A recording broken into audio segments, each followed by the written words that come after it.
Please all stand.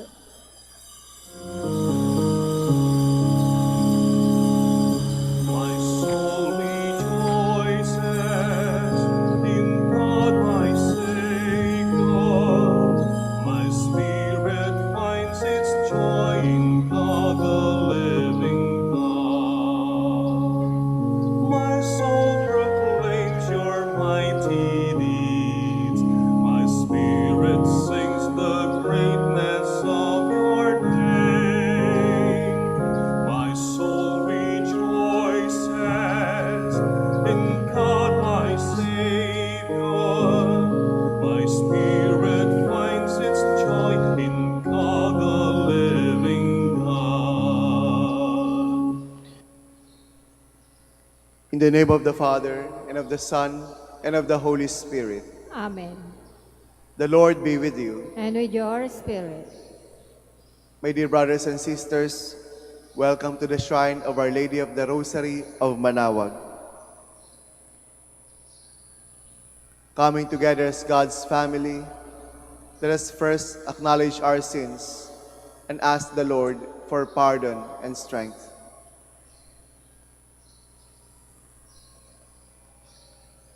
I confess Almighty God, unto you, my brothers and sisters, that I have greatly sinned in my thoughts and in my words, in what I have done and in what I have failed to do.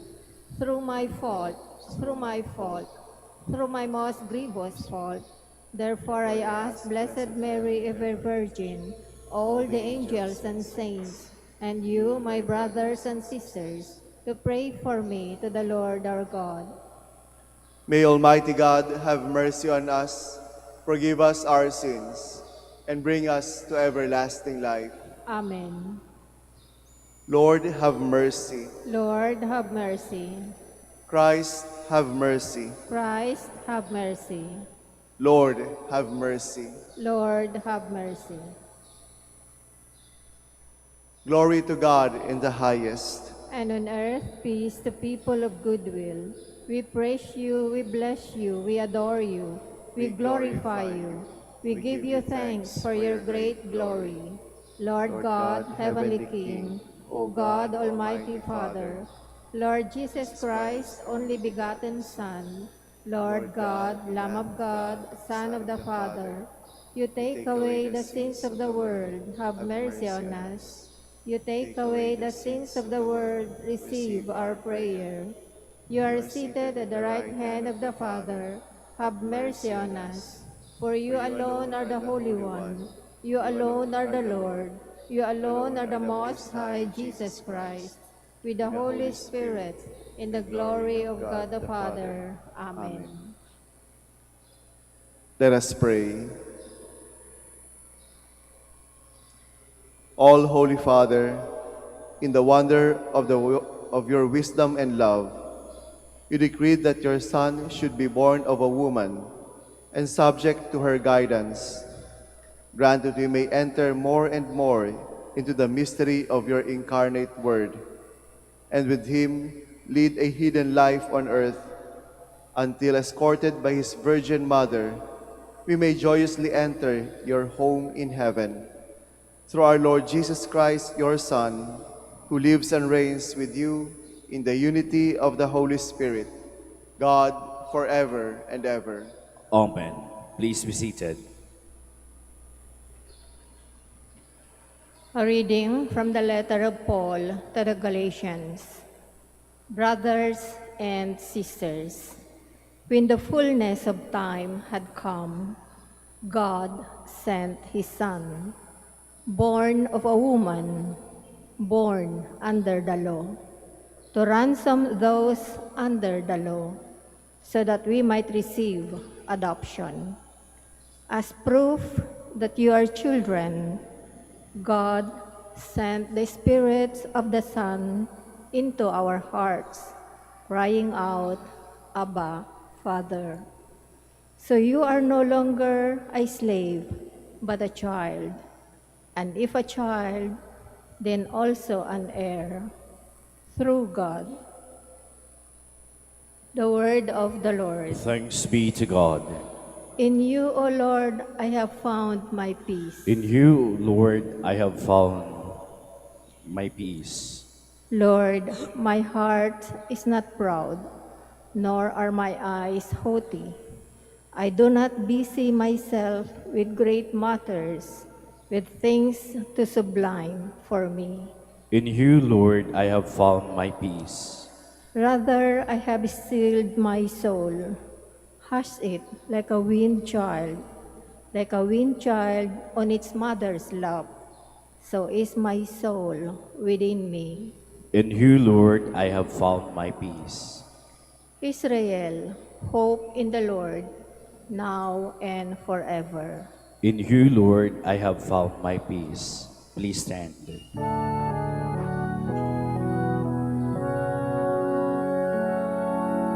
Hallelujah, hallelujah, hallelujah, hallelujah. Virgin Mother of God, He whom the whole world cannot contain, enclosed Himself as a child within your womb. Hallelujah, hallelujah, hallelujah, hallelujah.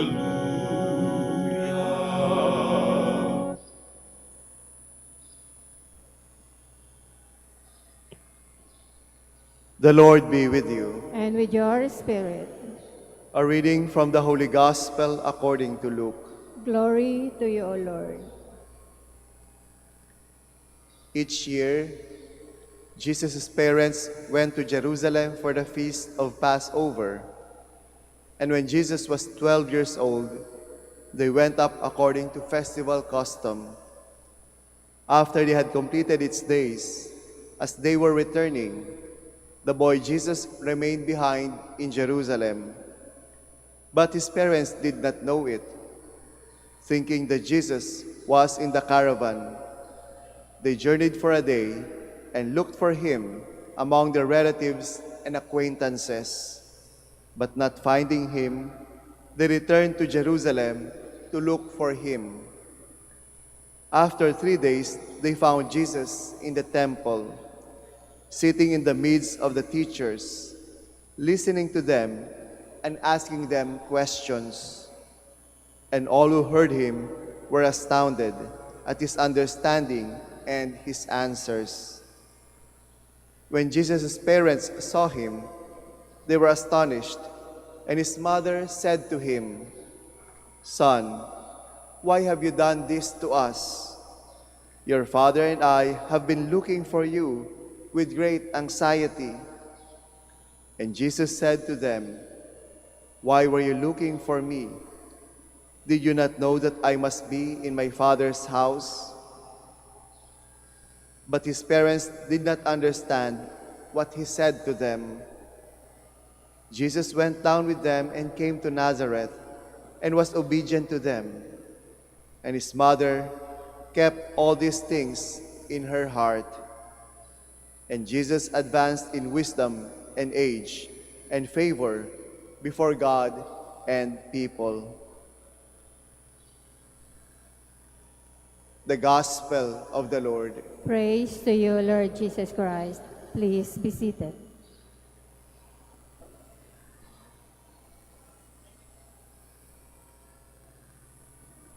Alam ng mahal na ina kung saan matatagpuan si Jesus.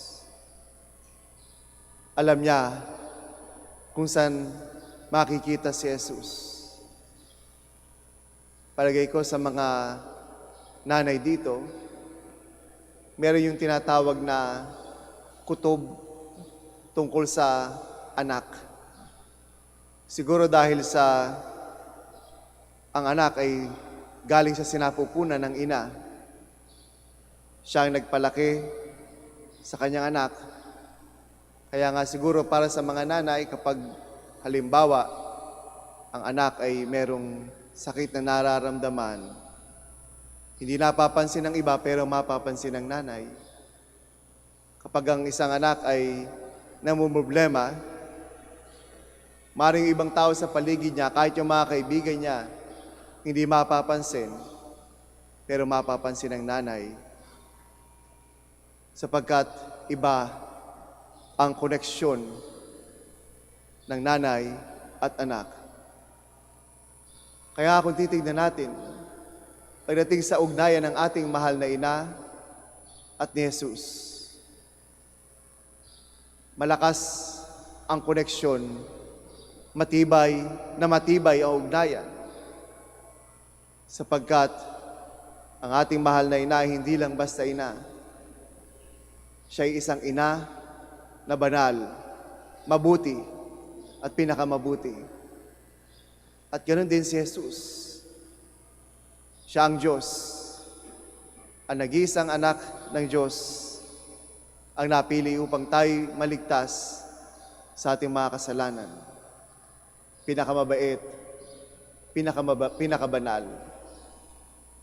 At yung ugnayan na yan ay walang kasing tibay. Kaya nga kung titignan natin, papakinggan natin, babalikan natin ang ating nabasa. Totoo ito'y nangyari sa loob ng isang panahon, isang kwento. Pero ang pinakabuod nito, sinasabi sa atin na alam ng ating mahal na ina, si Jesus. At alam niya kung paano matatagpuan si Jesus. Para sa atin ang mga nandito ngayon, palagi ko madalas nating isipin na si Jesus ay ating kasama at nasa sa ating buhay kapag tayo'y masaya, walang sakit, maganda ang sitwasyon ng pamilya, ang daling sabihin, automatic, salamat sa Diyos, salamat sa iyo, Panginoong Hesus, nasa sa akin ka.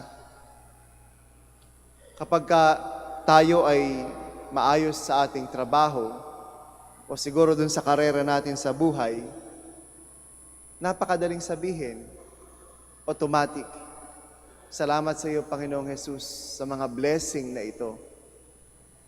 Nagpapasalamat tayo. At alam natin, at napakadaling makita ni Jesus sa ating buhay. Para bang nandyan siya, harap-harapan lang. Nakikita natin si Jesus. O hindi kaya kapag meron kang pinagdasal at naibigay sa iyo, salamat Jesus. Kitang-kita kita sa aking buhay. Kitang-kita kita kung paano ka kumilos. Ngunit may mga pagkakataon na nawawala din si Jesus sa ating buhay. Kapag siguro nagkaroon tayo ng malubhang karamdaman, ang hirap makita ni Jesus. Ang hirap sabihin, salamat sa iyo, Jesus. Salamat sa iyo, Panginoon. Dumadaing tayo, umiiyak. At sa kaibuturan ng ating puso, palagi ko ang sinasabi natin, nasan ka, Jesus? Kapag tayo nagkaroon ng problema sa ating pamilya, sa iyong asawa, sa iyong anak, o kaya unti-unti nakikita mo, nagkakawatak-watak ang mga mahal mo sa buhay,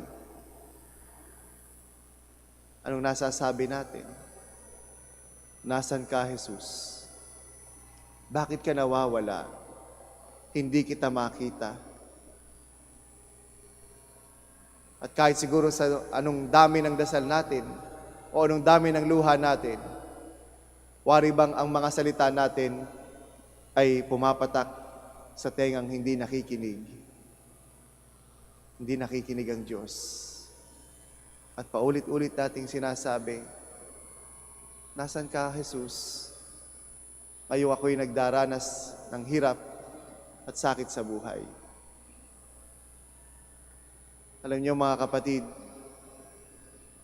maaaring dumating yung punto na hindi natin makita si Jesus. Ganun pa man, Napakaswerte natin. Napakapalad natin.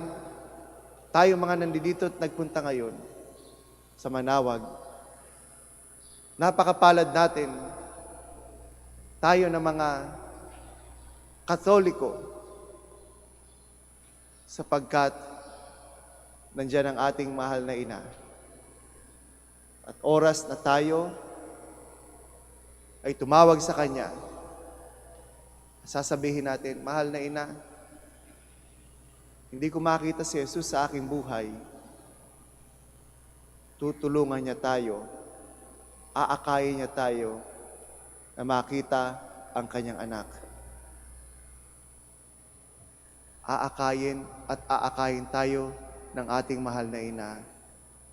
Sinisigurado ko sa inyo yan, na walang hindi panalangin ang hindi mapapakinggan sa pamamagitan ng ating mahal na ina. Kapag tayo ay lumapit sa Kanya.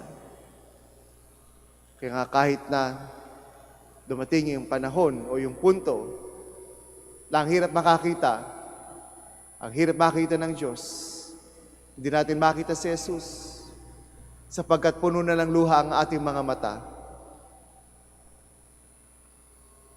Lumapit tayo sa ating mahal na ina. At makikita, at matatagpuan natin si Jesus. Kahit na sabihin natin na madilim ang landas na ating tinatahak, walang ilaw, walang liwanag, makikita pa rin natin si Jesus.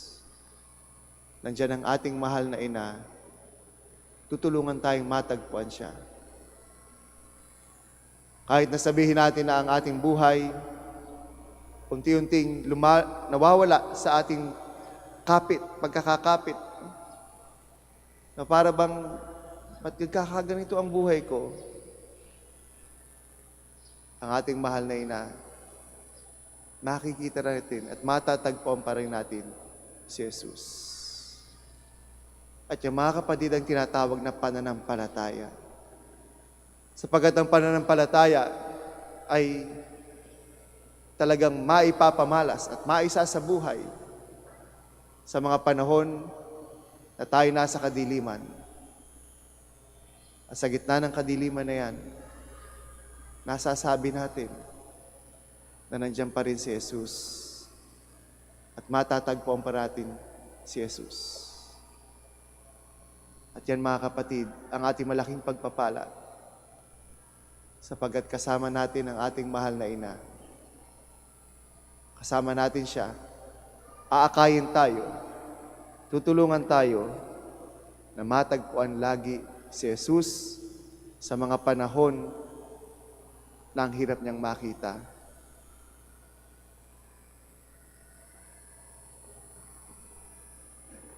Let us now stand and offer our petitions. Let us glorify our Savior who chose the Virgin Mary for His mother. Let us ask Him, may your mother intercede for us, Lord. May your mother intercede for us, Lord. You made Mary full of grace. Grant to all men and women who have been called to serve your people the joyful abundance of your grace, that they may become living witnesses of your love in their vocation of wholehearted service. We pray. May your mother intercede for us, Lord. You taught Mary to seek the glory of God above all else. Grant that our government leaders may, through their sincere desire for the greater glory of God, lead the people towards the real and integral progress of society and humanity. We pray. May your mother intercede for us, Lord. May we receive God's word with an open heart. May we free ourselves from useless anxieties and learn to entrust our life under God's loving protection. We pray. May your mother intercede for us, Lord. You crowned Mary Queen of Heaven May all the members of our community who have died rejoice in your kingdom with your saints forever. We pray. May your Mother intercede for us, Lord. For all of us gathered here, may the example of our Blessed Mother continually inspire and guide us in our obligation to protect lives. We pray. May your Mother intercede for us, Lord. For our personal intentions and for the intentions of the devotees of Our Lady of the Rosary of Manaoag.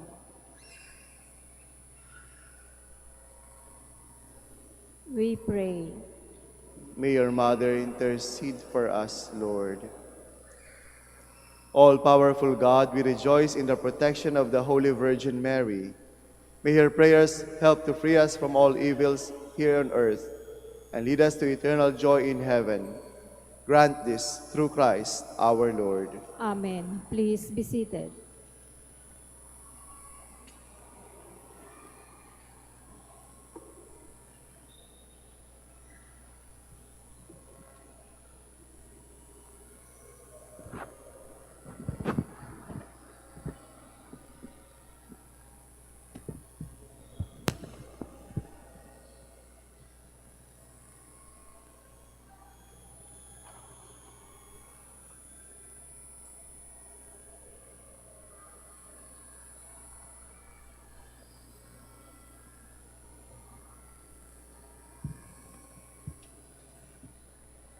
Blessed are you, Lord God of all creation, for through your goodness we have received the bread we offer you, which earth has given and human hands have made.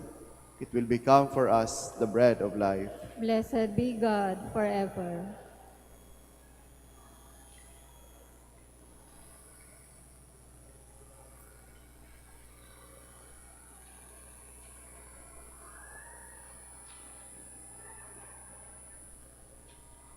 Blessed are you, Lord God of all creation, for through your goodness we have received the wine we offer you, fruit of the vine and work of human hands. It will become our spiritual drink. Blessed be God forever.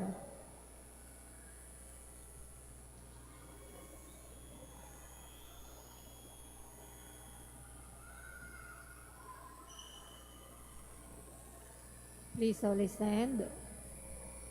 Pray, my dearly beloved, that my sacrifice and yours may be acceptable to God, the Almighty Father. May the Lord accept the sacrifice at your hands for the praise and glory of his name, for our good and the good of all his holy church. Lord, we offer you these offerings of conciliation and praise, humbly asking that following the example of the Virgin of Nazareth, we may present our very selves as a holy sacrifice pleasing to you. Through Christ our Lord. Amen. The Lord be with you. And with your spirit, Lift up your hearts. we lift them up to the Lord.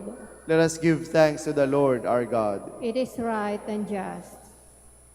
It is truly right and just, our duty and our salvation, always and everywhere to give you thanks. Lord, Holy Father, Almighty and Eternal God, for at Nazareth she receives with faith the message of Gabriel and becomes the mother of your Son, begotten by you before the ages, now born into this world of time as our Savior and our brother. At Nazareth too, in loving communion with her Son, she watches over the growing church in the person of her child and hands on to us the shining example of her life. In the house of Nazareth, as the first disciple of her Son, she receives the message of the gospel and treasures it in her heart and reflects on it in her mind. Now with angels and archangels and the whole company of heaven, we sing the unending hymn of your praise. Holy, Holy, holy Lord God of hosts, heaven and earth are full of your glory. Hosanna in the highest. Blessed is he who comes in the name of the Lord. Hosanna in the highest. Please kneel. you are indeed holy, O Lord, the fount of all holiness.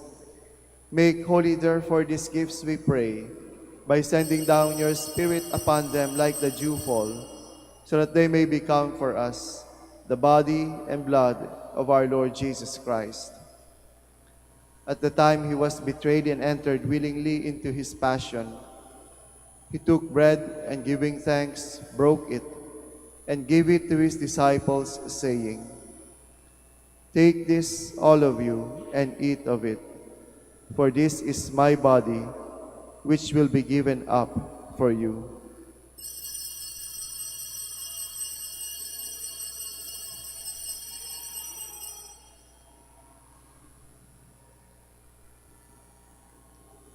In a similar way, when supper was ended, he took the chalice, and once more giving thanks, he gave it to his disciples, saying, "Take this, all of you, and drink from it, for this is the chalice of my blood, the blood of the new and eternal covenant, which will be poured out for you and for many, for the forgiveness of sins.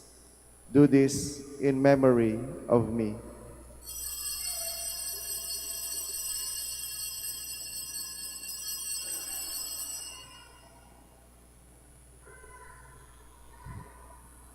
The mystery of faith.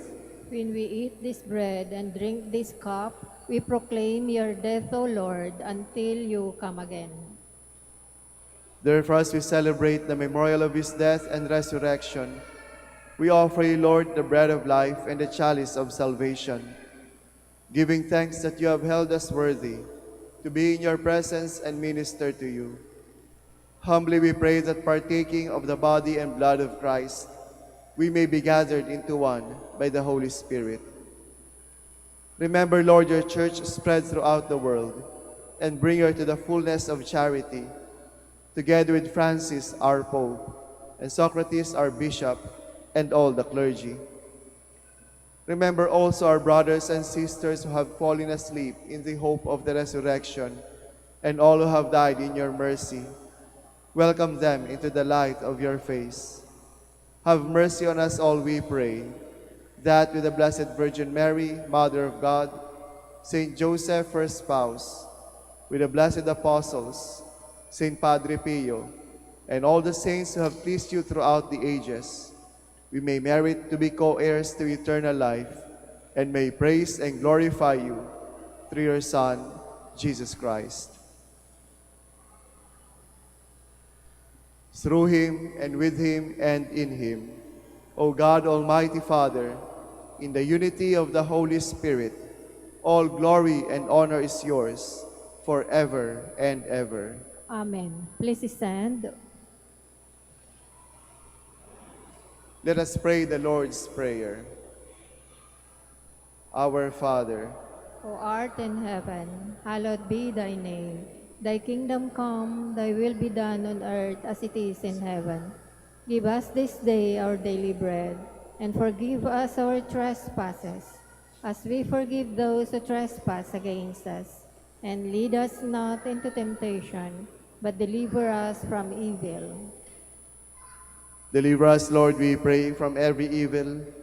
Graciously grant peace in our days, that by the help of your mercy we may be always free from sin and safe from all distress, as we await the blessed hope and the coming of our Savior, Jesus Christ. For the kingdom, the power, and the glory are yours, now and forever.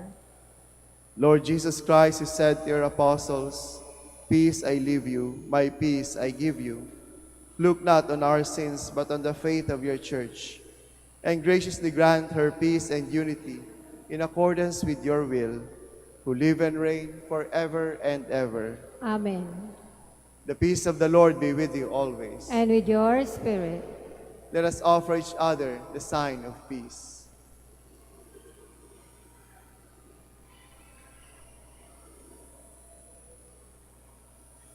Lamb of God, You take away the sins of the world, have mercy on us. Lamb of God, you take away the sins of the world, have mercy on us. Lamb of God, you take away the sins of the world, grant us peace. Please kneel.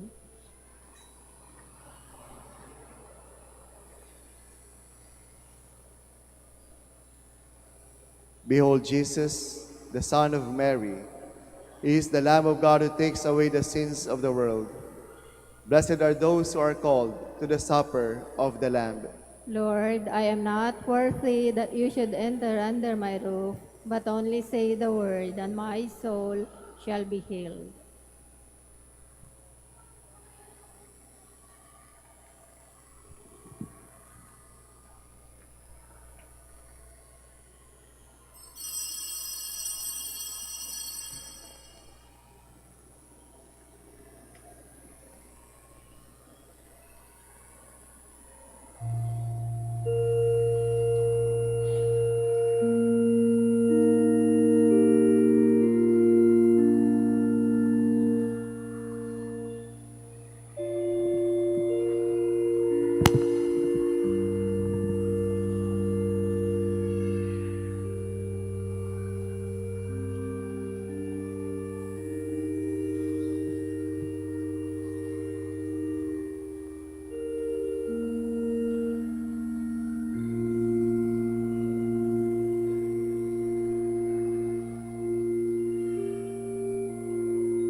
Please all stand.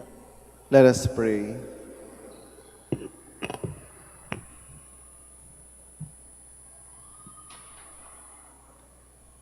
Lord God, look with kindness on those you have strengthened with the sacrament from heaven, so that through the example of the Blessed Virgin Mary, we may work silently at building up your kingdom on earth, and so enjoy its fulfillment in heaven, in the company of your Son, who lives and reigns forever and ever. Amen. The Lord be with you, And with your spirit. and may Almighty God bless you, the Father, and the Son, and the Holy Spirit. Amen. Our Mass is ended. Go in peace. Thanks be to God. We shall now have the blessing of the sick and the blessing of the rosaries and other religious articles. God, our Almighty Father, by your blessing you give us strength and support in our frailty. Turn with kindness toward our sick brothers and sisters, free them from all illness, and restore them to good health, through the intercession of Our Lady of the Rosary of Manaoag, so that in the sure knowledge of your goodness, they will gratefully bless your holy name. We ask this through Christ our Lord. Amen. In memory of the mysteries of the life, death, and resurrection of our Lord Jesus Christ, to the honor and glory of the Blessed Virgin Mary, Mother of God, Mother of the Church, Our Lady of the Rosary of Manaoag, may these rosaries, images, candles, oils, and other religious articles be blessed and made holy. In the name of the Father, and of the Son, and of the Holy Spirit. Amen. Amen.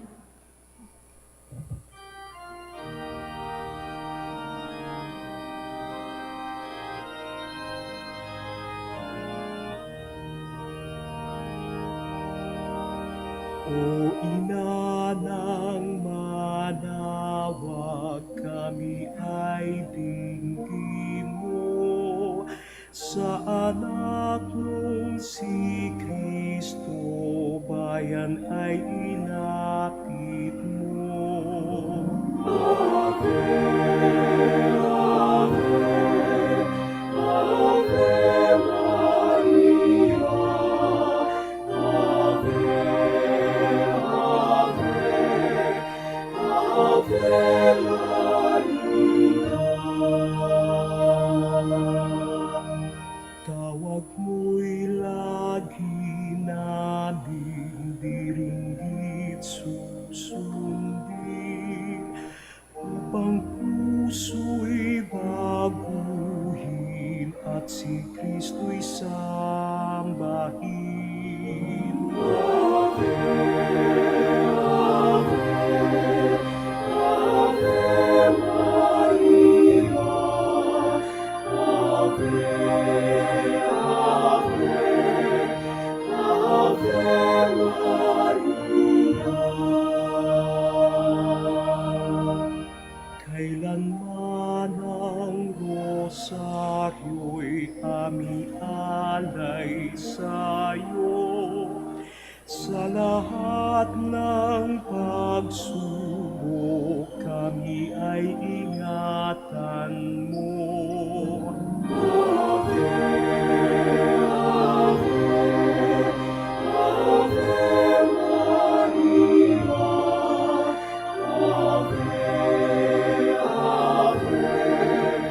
Ave Maria. Sa ligaya ng buhay, salwalhatit lumbay, tanglaw ka't kaagapay, lakas na binat gabay. Ave, Ave,